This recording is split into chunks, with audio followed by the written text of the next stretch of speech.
दोस्तों, मैं गुमान सिंह राव और आप देख रहे हैं मारवाड़ टीवी का नया चैनल। यदि आपने इस चैनल को सब्सक्राइब नहीं किया तो चैनल को सब्सक्राइब अभी तुरंत करें और हमारी हर पोस्ट को शेयर और लाइक भी करें और कमेंट बॉक्स में अपनी राय जरूर व्यक्त करें ताकि हम रहे अपडेट।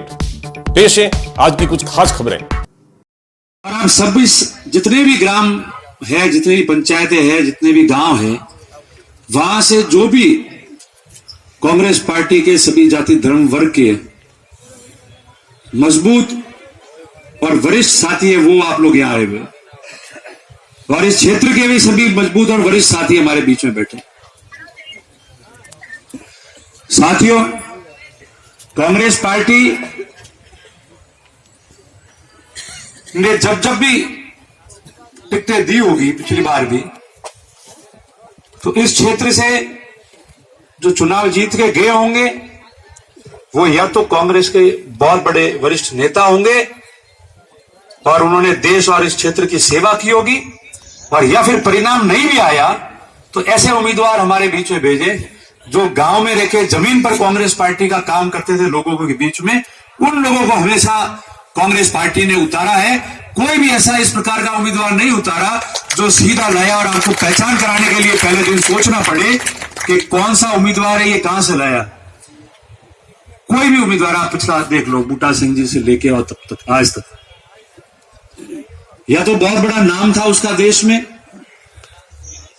तो लोग मांग करते थे, या फिर वो इस दोनों जिलों के अंदर गांव का कार्यकर्ता था जो गांव में उस जिले में कांग्रेस पार्टी की सेवा करता था और कांग्रेस पार्टी ने उसको मौका दिया। आज अभी देवड़ा साहब बता रहे थे, बात सही है कि पिछले विधानसभा चुनाव में हम लोग कामयाब नहीं हो पाए।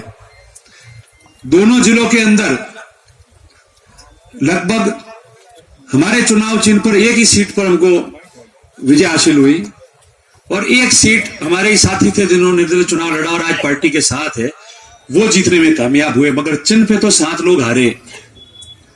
और ऐसी परिस्थिति इन 2 जिलों में और कुछ पड़ोसी जिलों में हुई। इसलिए हम लोगों ने जब टिकट की बात आई तो किसी ने मांग नहीं की। हमने कहा कि मजबूत व्यक्ति सब मिलकर अगर कह रहे हैं, मुख्यमंत्री जी को भी कहा कि आप लड़ाना चाहते हो वैभव जी को चुनाव, हम लोग कांग्रेस के कार्यकर्ता लड़ाना चाहते हैं ताकि मजबूती और ज्यादा मिले और स्थिति भी ठीक हो और चुनाव भी जीते।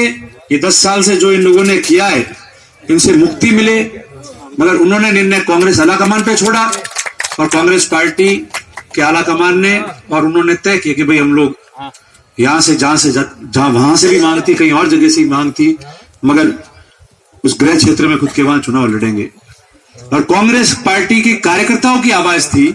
मैं कई टिकट मांगने के लिए, हम तो खुद कह रहे थे कि उनको लड़ाओ, तो हमने टिकट मांग ही नहीं रहे थे, मगर आप कार्यकर्ताओं का सर्वे, आपसे जो बात हुई, पार्टी को जो पता चला, पार्टी ने कहा कि कार्यकर्ता ही वहां जाके थोड़ा चुनाव जज्बे के साथ में लड़ सकता है, भले सीटें कितनी हारी हुई है मगर कांग्रेस का माहौल बना सकता है। इसलिए घर बैठे कार्यकर्ताओं को भी कांग्रेस पार्टी टिकट देती है। ये सिर्फ कांग्रेस पार्टी की खासियत है। और आज हमारी जिम्मेदारी बन जाती है, राजस्थान में कांग्रेस का राज है। हम लोग यहां चुनाव हारने के बावजूद भी जब भी 10-15-20 दिन गए, इसी जगह हमने बहुत विशाल सम्मेलन बनाया, साथ में हम लोगों ने भोजन किया सबने, हजारों लोगों ने, और दूसरे दिन हम काम पे लग गए और आप सबको कहा कि अभी आचार संहिता लगेगी इसलिए थोड़ी सी आप शांति रखना, मगर लोकसभा चुनाव के बाद में सरकार 4.5 साल तक इस प्रदेश में राज करेगी, किसी के कोई भी तकलीफ नहीं आएगी, कामकाज पूरे होंगे, आपके सुख दुख में खड़े रहेंगे। इसी आशा के साथ हम लोग यहां से रवाना हुए थे। ये मजबूती और जज्बा हम लोगों ने रखा था और आज फिर हमने कल्पना नहीं की थी, मैंने भी कि भाई चुनाव लोकसभा का लड़ना पड़ेगा। राजनीति में आदमी सोच सकता है कि मुझे चुनाव लड़ना चाहिए या लड़ूंगा कभी, मगर आज नहीं सोचा था।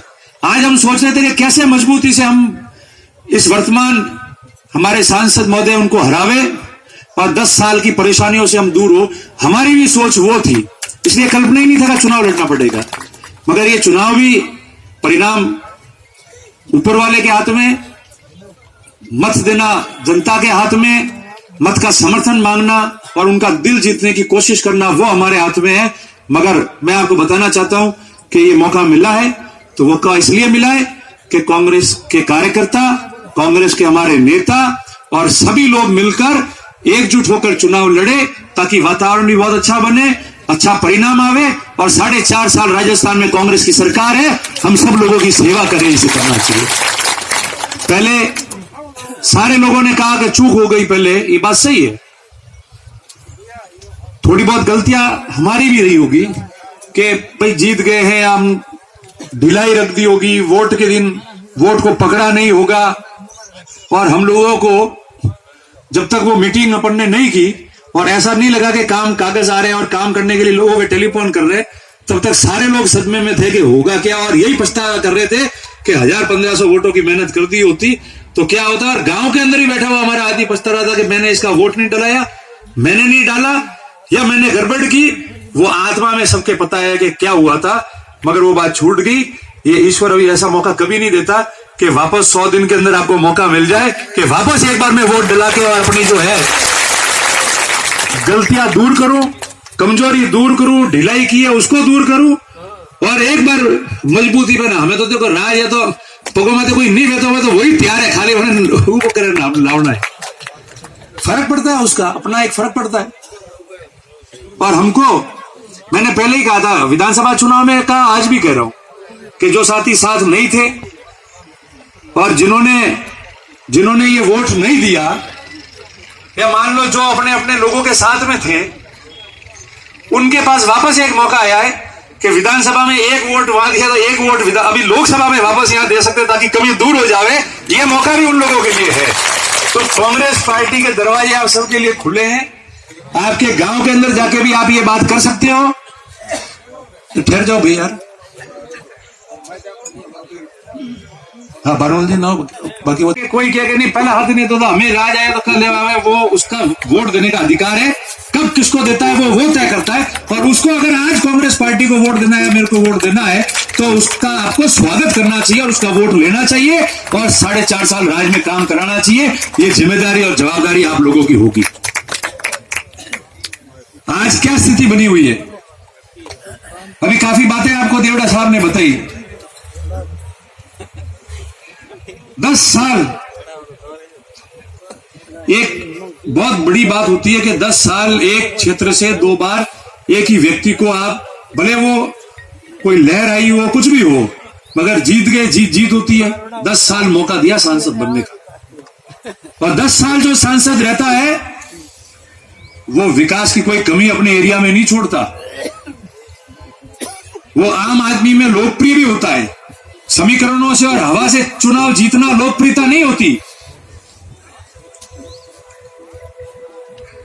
संघर्ष में, टक्कर में चुनाव जीतना और लोग कह के नहीं इनको वोट देना है, वो लोकप्रियता होती है। और वो जब होगी जब 10 साल में अगर गांव-गांव आपने काम करने की कोशिश की हो। हमारे यहां क्या हुआ 10 साल के अंदर, मैं पहले कहता था 2009 से, मैं 10-11 से ये बात कहता आया हूं, तकरीबन 8 साल से।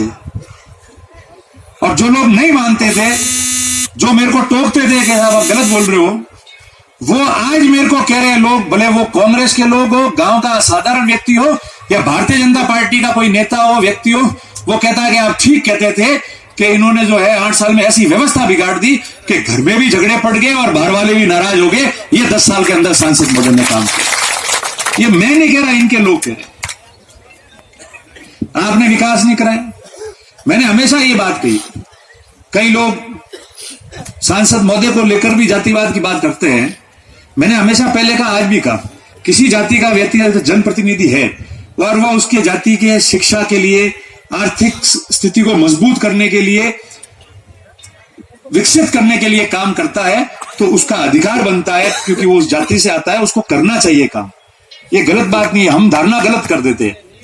मगर अगर वही व्यक्ति अपने घर के अंदर, अपने समाज के अंदर टुकड़े कर देवे, अपने लोगों को हाशिए पे डाल दे, जो समाज अपने व्यक्ति को मजबूत करके बड़ा बनाती है और जयपुर दिल्ली पहुंचाने की कोशिश करती है, उसको एकदम टांग खींच के और गिरा के नीचे डाल देवे और किसी को उठने नहीं देवे, अपना घर बिखर देवे, जाति के अंदर गोत्रवाद डाल दे, तो फिर वो व्यक्ति जो है उस समाज का हितैषी नहीं हो सकता। तो वो 36 कौम का क्या हितैषी हो सकता है।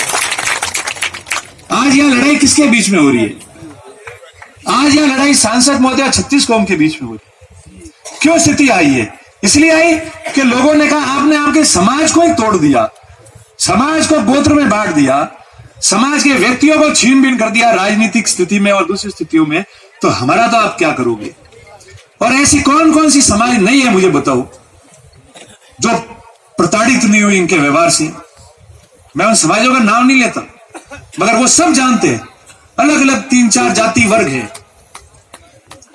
या तो उनके नेताओं को यह स्थिति में लेके आ गए कि उनकी हालत खराब हो गई, या उन समाज के लोगों को खुद की पार्टी में बैठे हुए थे तो ऐसे हाशिए पे डाला कि वो उठ नहीं पाए, और या फिर उन समाज के लोगों को राजनीति के लिए इतना किया कि आपस में प्रेम भाईचारा खत्म होने की बात लेके आ गए। आज उनके खिलाफ ये हवा क्यों है? चुनाव अलग बात है, मगर लोग ये बातें क्यों कर रहे हैं? इसलिए कर रहे हैं कि लोगों ने देखा कि 10 साल में क्या व्यवहार किया है जो हम बात नहीं कर सकते। 10 साल में 5 साल इनकी सरकार रही, भारत सरकार, और 5 साल प्रदेश में इनकी सरकार रही भारतीय जनता पार्टी की, जहां से पूरा का पूरा जिला प्रमुख से लेकर और ठेठ सांसद तक इनकी पार्टी के लोग थे। आप लोगों ने कड़ी से कड़ी जोड़ दी। मुझे यह बताओ कि एक काम बताओ जो एमपी साहब अपने खाते में गिना सकते हैं। जैसे आज भी लोग याद करते कि बूटा सिंह जी आए तो के अकाल के अंदर ट्रेन राय थे शेलड़ियों का और गाय और चारा की व्यवस्था की थी। आज भी बच्चे बच्चे को याद है। ऐसा एक काम बता दे सांसद महोदय एमपी साहब, ये काम मैंने किया। ट्रेन के लिए धरना देते थे, आज प्रवासी भाइयों के पास सब वोट मांगने गए, उनका अधिकार है, मगर प्रवासी भाई को केवल आप खुश करके नहीं आ सकते, उनकी समस्याओं को आपको दूर करना पड़ेगा। आपने 5 साल वादा किया था। दोस्तों, कैसा लगा आपको हमारा ये चैनल? यदि आपको ये चैनल पसंद आया हो तो इसको सब्सक्राइब करें, लाइक करें और शेयर करें। जय हिंद, जय भारत।